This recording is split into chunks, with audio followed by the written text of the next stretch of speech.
This is Rebecca and she joined my Skool community about a year ago. Since then, she gained 19,000 subscribers, over 800,000 views and got over 240 paid members into her Skool community. And what makes this even crazier is she basically started from scratch. So in this video I'm gonna break down the shifts we made and why it worked so well you can literally see the moment her channel transformed.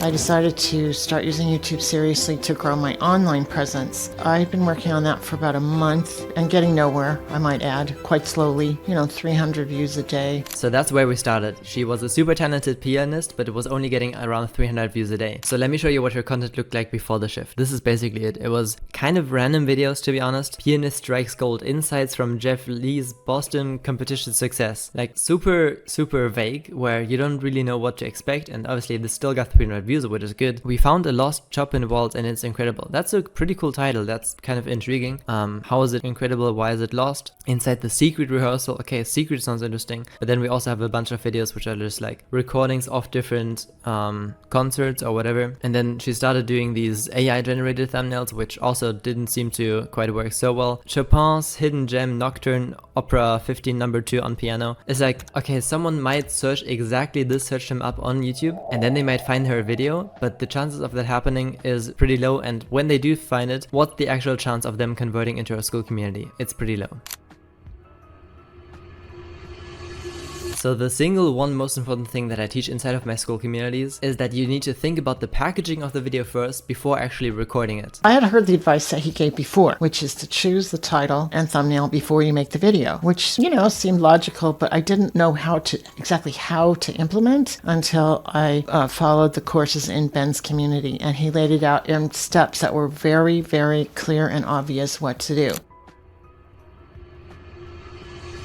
And I'll show you live how to do this. So we go onto YouTube and we install the vidIQ extension, with which we'll be able to see these outlier tags, which basically means how many times this video performed better than the channel average. And if you see something like, okay, 60,000 views 5.7 times, then this is a really good packaging and it performed better than the channel average. Then we can screenshot these things and put them, for example, into a Miro board. This is what I do for my community quite a lot. So we just paste that in there and we can turn this into a formula. So high income skills anyone can learn to make 5K a month in 2026 becomes thing anyone can learn to achieve result in 2026. For example, if you're a cooking channel, recipes anyone can try to bake amazing cakes in 2026. So when you have these formulas, you can literally just plug and play your title with something that is already proven to work. And alongside my thumbnail templates, you can literally see when she started implementing this and her views absolutely exploded. So my thumbnail templates is basically this rectangle thing. If we, for example, look at Evelyn's channel, I do all of these thumbnails myself, and it's basically always this. You just highlight one thing in red so that you get more attention to the thumbnail. Like people scroll on YouTube and certain colors just catch people's attention, for example red. Rebecca decided to use this pink red-ish tone and use that for every single video, and sometimes red too.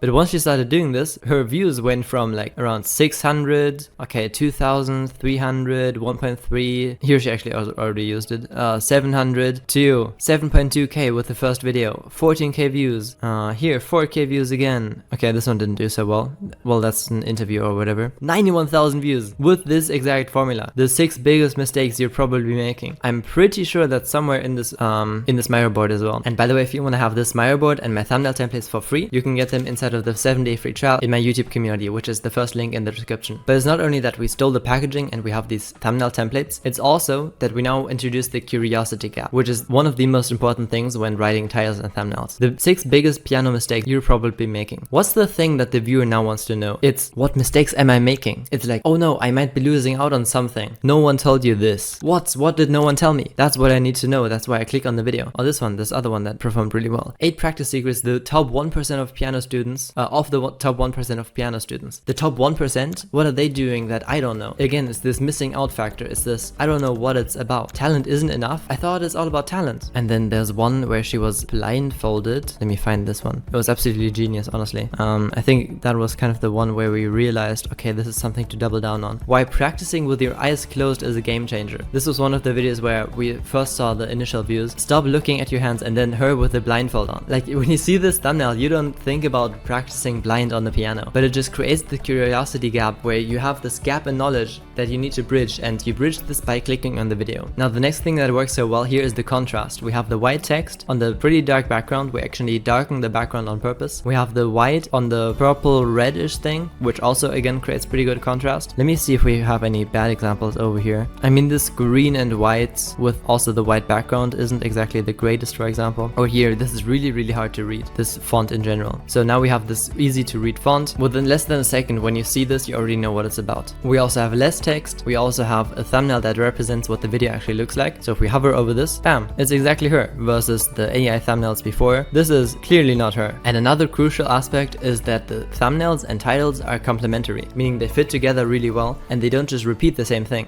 Here, for example, we had gifts from the darkness, and then in the thumbnail it says gifts from the darkness. It's just the same thing again. Versus here we have simple piano tips, move with freedom. Oh, I want to move with freedom. And it adds this extra layer of something more that people want to know. Without Ben, I would not be anywhere near where I'm at right now. I would say my success on YouTube is completely responsible for the success of my membership on Skool.com, which I'm thrilled about. So yes, Rebecca's views exploded, her business exploded, but what I think is even more amazing is that now she has all of these people inside of her Skool community with which she's found a community. And if you want to have that for yourself, then either join my 7-day challenge for free, or if you're already advanced, then book a call with me in the description below. And I really love YouTube. I like watching things on YouTube. I like learning things on YouTube. So being able to contribute to other people in my genre, in my niche on YouTube is really a gift. And it's nice to feel like people are interested in what I'm saying and paying attention to it. So all of that is thanks to Ben. Life-changing. Ben's advice in my life was life-changing. Highly recommend. Huge shout out to Rebecca, she implemented like crazy. If you want to be the next case study, then click one of the links below.